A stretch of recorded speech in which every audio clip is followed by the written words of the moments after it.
Oke, kali ini kita akan coba buat aplikasi chat menggunakan protokol WebSocket. Nanti servernya kita bikin menggunakan PHP dan kliennya menggunakan JavaScript dan HTML supaya bisa diakses di browser. Jadinya seperti ini nanti. Saya jalankan dulu servernya.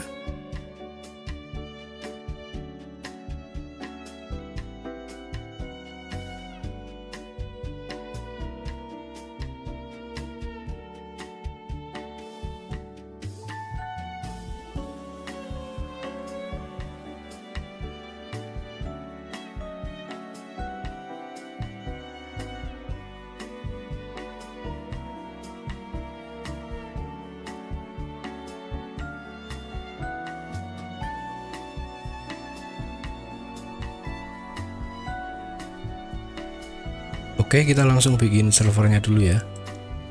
Buat file baru, terus simpan di sini, kasih nama WebSocket.php gitu misalnya. Terus awalnya kita set addressnya dulu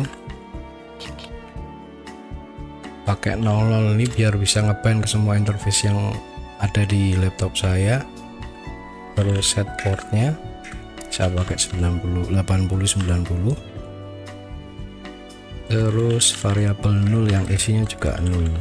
Ini dibutuhkan karena fungsi-fungsi soket di PHP nggak mau kalau dia langsung dikasih 0 ke parameternya, jadi harus disimpan di variabel dulu baru dikirim ke parameternya. Oke, selanjutnya kita bikin server soketnya dengan socket create. Ini IP versi 4 byte stream, terus protokolnya TCP. Selanjutnya kita bind soketnya.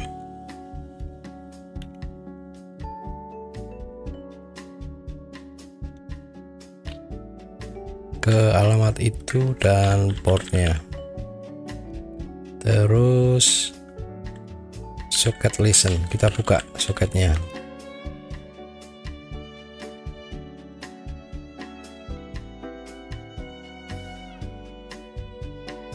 Selanjutnya kasih pesan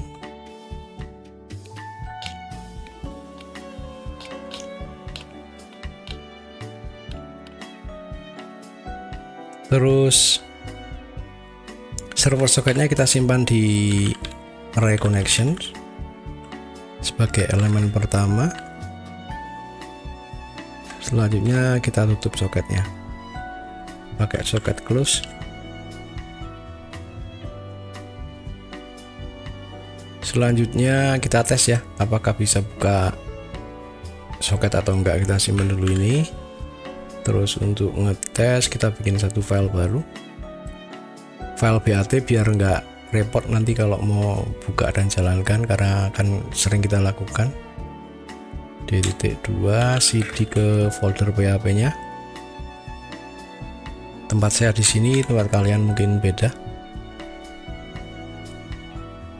Terus jalankan PHP,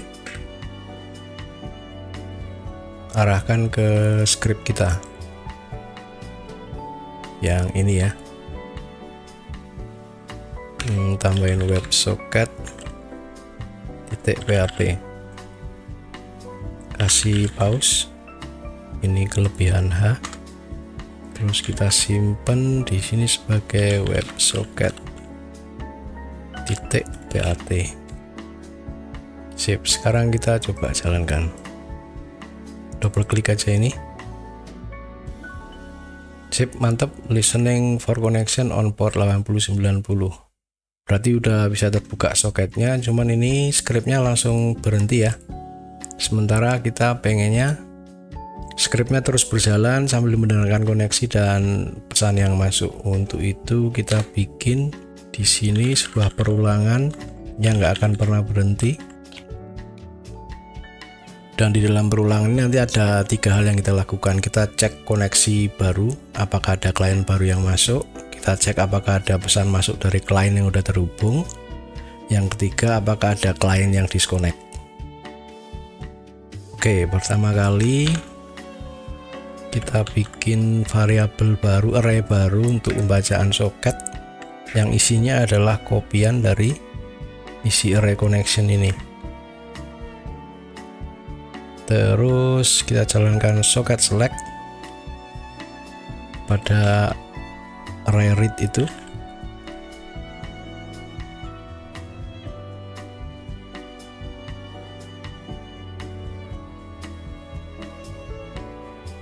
Gitu, jadi socket select ini fungsinya untuk menyeleksi soket-soket mana yang ada datanya. Kalau ada datanya dia keep, kalau nggak ada datanya dia buang. Ilustrasinya saya jelaskan sedikit seperti ini ya. Misal nanti kita punya dua klien yang terhubung di server ini, terus pada saat while dijalankan kita copy isi dari variabel connection ini ke variabel read ya. Jadi isinya sama persis. Kemudian socket select dijalankan, dia seleksi soket-soket mana yang ada datanya. Misalnya begini, ada event klien baru masuk, berarti di server socket ini ada datanya. Terus ada event klien 1 ngirim pesan, berarti ini ada datanya. Terus klien 2 ini nggak ngirim pesan sama sekali, berarti nggak ada datanya dan ini dibuang. Jadi setelah socket select dijalankan, read nanti isinya seperti ini. Dari status data array read sini setelah socket select dijalankan kita bisa tahu ya, kalau server socket ada di dalam array read berarti ada klien baru. Kalau ada klien socket 1 di array read berarti klien socket ini mengirimkan pesan. Kita handle nanti. Pertama kita handle dulu untuk deteksi koneksi ada klien yang masuk. Kita copy paste aja biar cepet. Ini kalau server socket ada di dalam array read berarti ada klien baru yang masuk. Terus kita bikin new client, kita accept koneksi itu.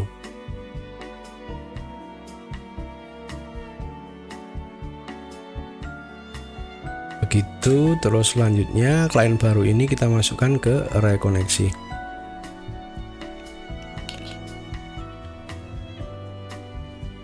Selanjutnya kita kasih pesan ke klien baru kalau dia berhasil terhubung ke server. Kita kasih sini reply connected to chat server gitu aja. Terus kita kirim pesan ini ke klien baru kita. Selanjutnya karena kita udah nggak butuh server socket ini ya, yang di sini ini socket nggak berfungsi, hanya sebagai tanda kalau ada klien baru masuk. Dia nggak bisa nerima data, nggak bisa ngirim data juga. Jadi kita hapus biar nggak ganggu looping nantinya. Kita hapus pakai ini, sip, terus kita simpen. Oh ya, ini ada yang salah, harusnya new client saja. Simpen lagi, terus kita tes ya apakah bisa menerima koneksi dari klien. Untuk ngetes kita pakai telnet. Jika kalian belum ada telnet, silahkan install dari sini, Windows Feature, scroll ke bawah nih, telnet client cek aja, terus klik OK. Ini saya udah ada, kita buka command prompt ya. Oke, sip. Sebelumnya kita jalankan servernya dulu. Oke, sip. Terus ke sini kita pakai telnet localhost 8090 tadi ya. Sip.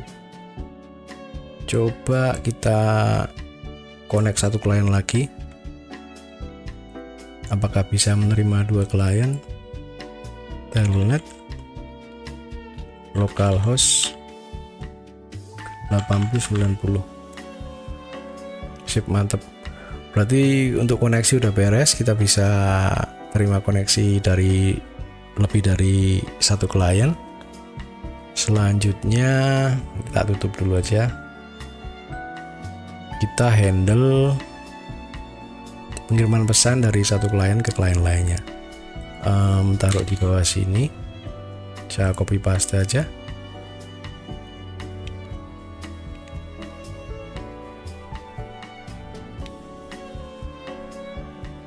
Oke, kalau kita lihat di sini untuk setiap elemen dari variabel read ini kita ambil datanya. Yang ini udah nggak ada tadi ya, karena kita udah hapus di sini. Jadi tinggal satu ini dalam kasus ini. Kita ambil datanya di sini. Terus selanjutnya kita evaluasi datanya. Di sini kalau datanya sama dengan false atau datanya empty string, berarti klien meminta untuk disconnect. Kita kasih keterangan di prompt server, kemudian kita buang elemennya dari array connection yang ini. Kita buang dari sini misalnya, terus kita tutup soketnya. Selain itu berarti ada pesan yang masuk, kemudian kita relay pesan tersebut ke semua klien yang terhubung, termasuk yang ngirim. Oke, sekarang kita tes. Kita simpan, kita jalankan servernya, terus kita buka command prompt baru. Ini tak taruh bersebelahan aja ya.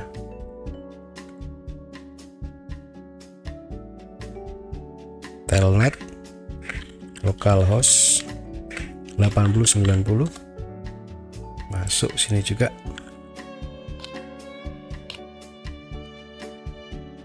Nggak ketik sesuatu, tes ya, masuk dari sini testing. Oke, sip. Sampai di sini kita udah bisa kirim pesan antar klien ya. Kita tutup dulu ini. Oke, selanjutnya kita bikin server ini kompatibel dengan WebSocket ya, karena rencananya kan kita mau bikin kliennya menggunakan JavaScript dan HTML supaya bisa diakses lewat browser. Sementara JavaScript yang di browser hanya mendukung protokol WebSocket untuk bisa berkomunikasi dengan socket server.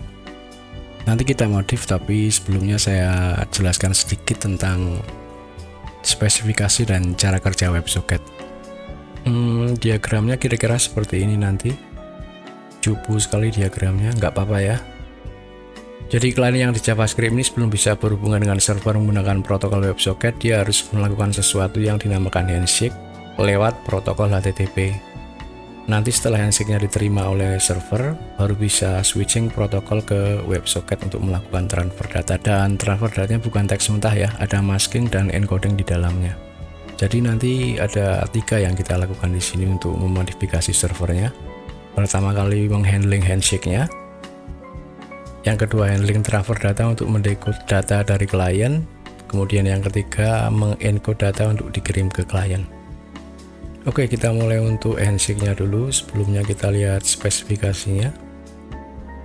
Ada di sini di bagian protokol overview. Di sini dijelaskan handshake dari klien kelihatan seperti ini. Kemudian handshake dari server kelihatan seperti ini. Nanti yang kita ambil pada saat klien melakukan handshake yang ini, set WebSocket key. Terus kita gunakan untuk mengirim persetujuan handshake dengan set WebSocket accept. Nanti digabung ini dengan GUI di WebSocket. Oke, saya udah punya fungsinya, kita taruh aja ya. Di sini fungsi handshake. Kita pindah aja ke sini. Saya jelaskan sedikit. Jadi pada saat klien masuk meminta handshake, kita baca datanya. Kemudian dengan bantuan regular expression, kita ambil set WebSocket key-nya ini, kita taruh di array images. Nilai yang kita mau ada di elemen kedua. Selanjutnya kita construct accept key-nya. Ini GUI di WebSocket digabung dengan key yang kita ambil, di hash dengan SHA-1, kemudian dibungkus di pack sebagai hexadesimal, baru kemudian di encode ke base 64 string. Selanjutnya kita bikin rentetan headernya ya, switching protocol, connection upgrade ke WebSocket. Terus ini yang penting, kita taruh accept key yang kita bikin tadi sebagai nilai dari set WebSocket accept. Kemudian kita kirim headernya ke klien sebagai tanda kalau handshake-nya berhasil. Oke, kira-kira seperti itu sekilas penjelasannya. Terus ini kita taruh di atas ya. Kita taruh di sini. Handshake. Parameternya new client ini.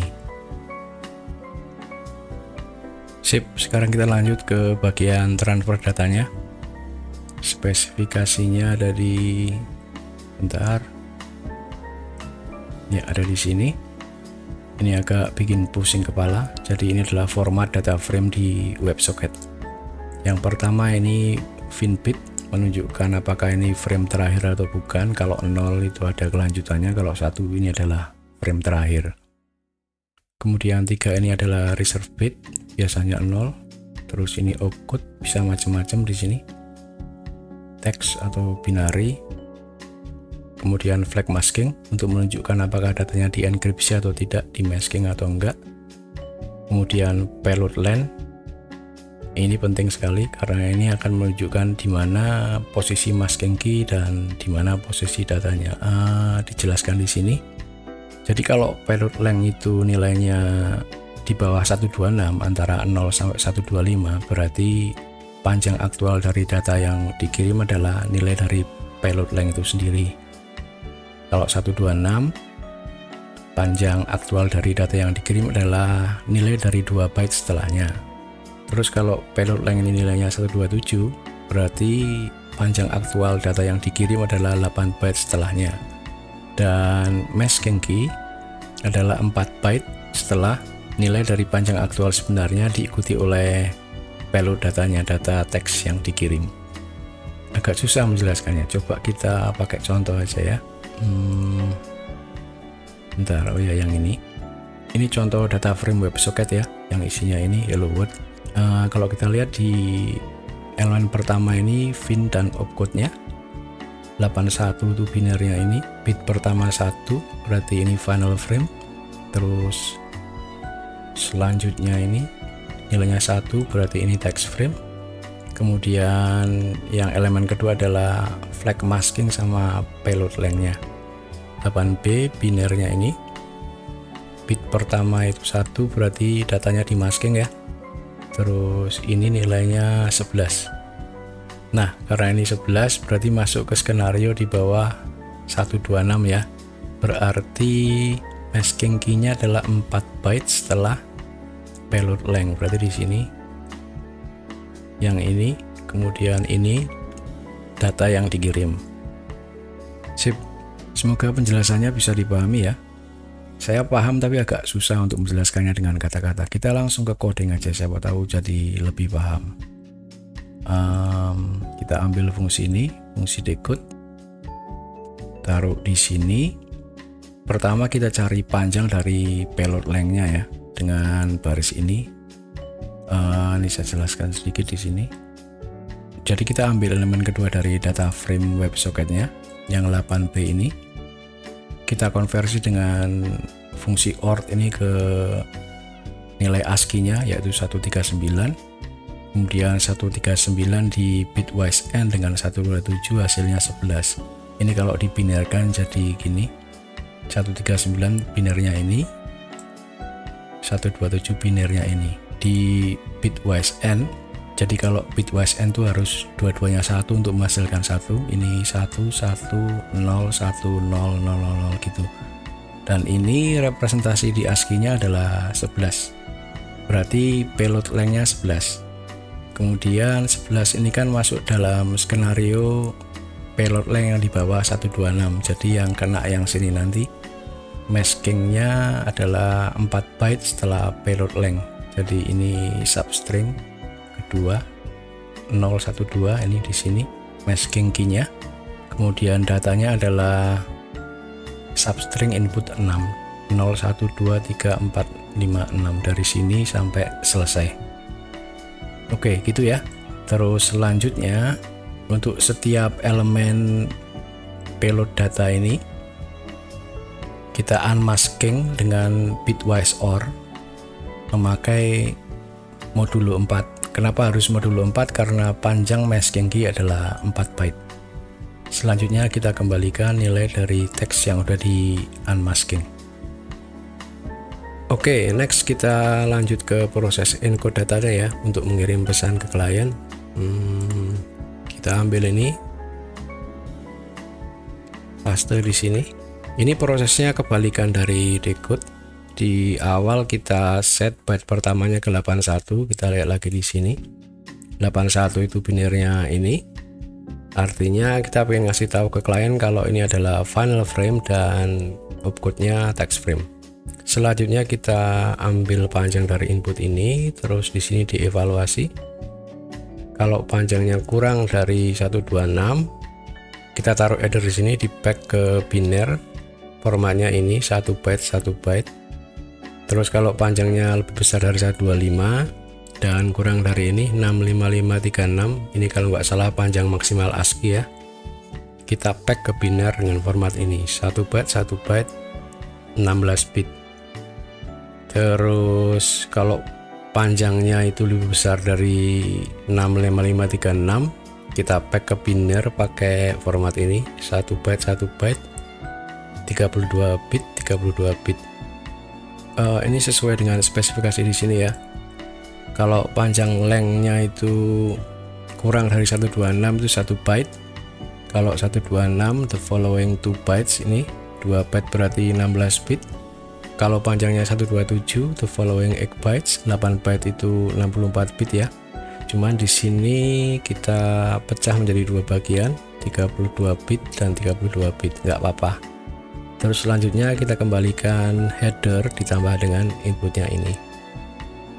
Oke, decode dan encode sudah kita bikin. Selanjutnya kita apply di atas ini ya. Message sama dengan decode data. Terus untuk ngirim ke klien kita perlu encode lagi. Kita taruh encoded message, encode message-nya. Terus ini kita ganti, ini juga. Sip, kita simpan, terus kita tes. Kita jalankan servernya dulu. Terus untuk ngetes kita pakai WS Code ya. Kalau kalian belum punya WS Code silahkan install lewat npm. Caranya npm install WS Code. Ini saya udah punya, jadi kita langsung tes saja. WS Code pakai protokol WebSocket ya, 8090. Ada error, RSV1 must be clear. Ini kayaknya pas di handshake, bentar. Nah ya, ini perlu ditambah lagi di sini. Terus ini nggak ada yang perlu diganti sepertinya. Kita simpan, terus kita ulang. Kita restart ulang servernya. Terus kita coba lagi. Bisa kita bikin dua klien ya, coba ya.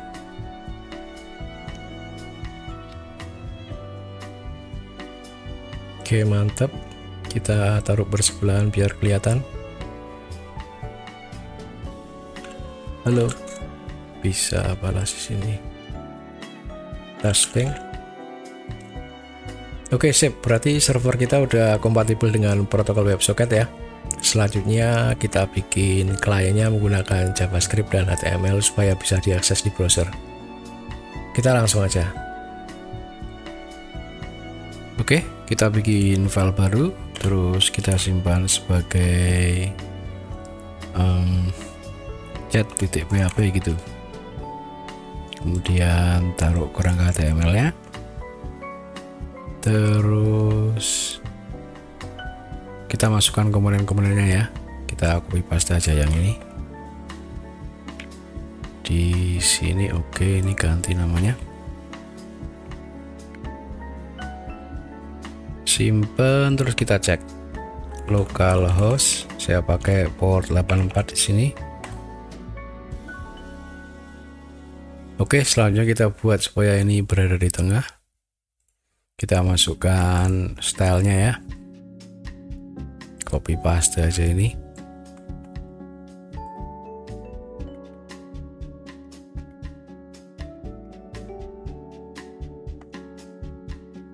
Simpen, kita tes lagi. Oke, mantap. Selanjutnya kita masukkan scriptnya. Ada di sini, kita copy paste aja ya.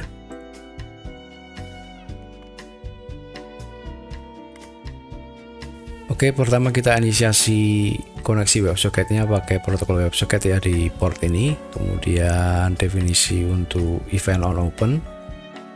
Terus ini event untuk menghandle pesan yang masuk. Jadi setiap ada pesan yang masuk kita bikin elemen div, kemudian inner HTML-nya ditaruh pesannya, terus di append ke kontainer pesannya yang di sini.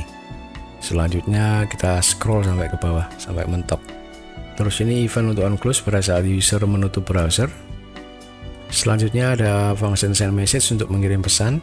Gampang sekali sebenarnya, pakai metode send terus pesannya apa, tapi di sini kita evaluasi dulu, kita cek apakah nickname dan pesannya terisi. Kalau dua-duanya terisi kita lanjut kirim, kalau enggak kita kasih peringatan ini.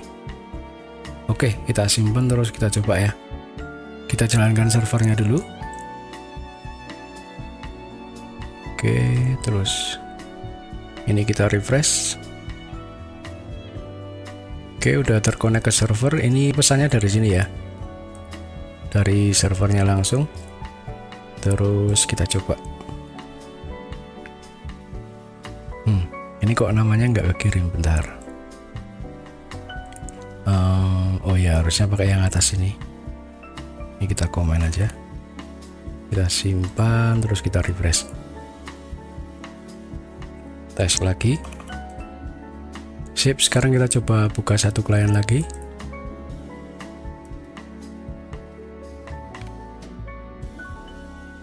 Susi gitu. Halo. Oke, mantap. Sekarang kita coba pakai WSCat.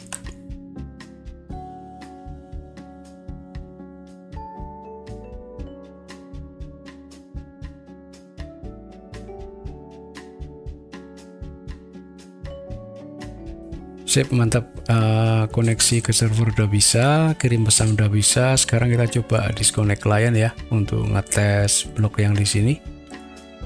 Yang ini ya, kalau datanya false atau datanya empty string berarti ada klien yang ingin disconnect. Kita coba aja. Kita coba disconnect si Susi ini, apa yang akan terjadi. Ada error. Terus kita lihat from servernya. Semua klien disconnect. Seharusnya cuma Susi aja yang disconnect. Kalau dilihat di sini invalid WebSocket frame, invalid UTF-8 sequence. Oke. Gimana kalau kita filter aja ya, hanya pesan UTF-8 yang valid yang kita kirim, kita taruh di sini.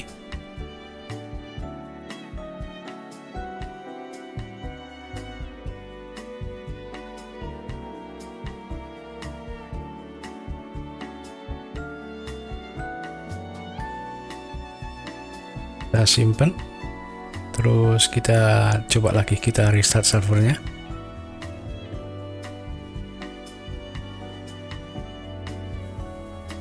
Sip, terus sekarang ini kita refresh.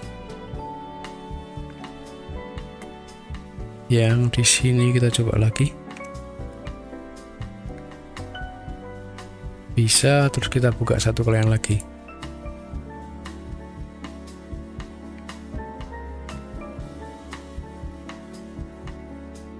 Oke, sekarang kita coba disconnect Susi ya. Kita lihat from servernya. Mantap. Oke, saya kira itu aja ya untuk showcase aplikasi chat menggunakan teknologi WebSocket dengan PHP. Semoga membantu dan sampai jumpa lagi.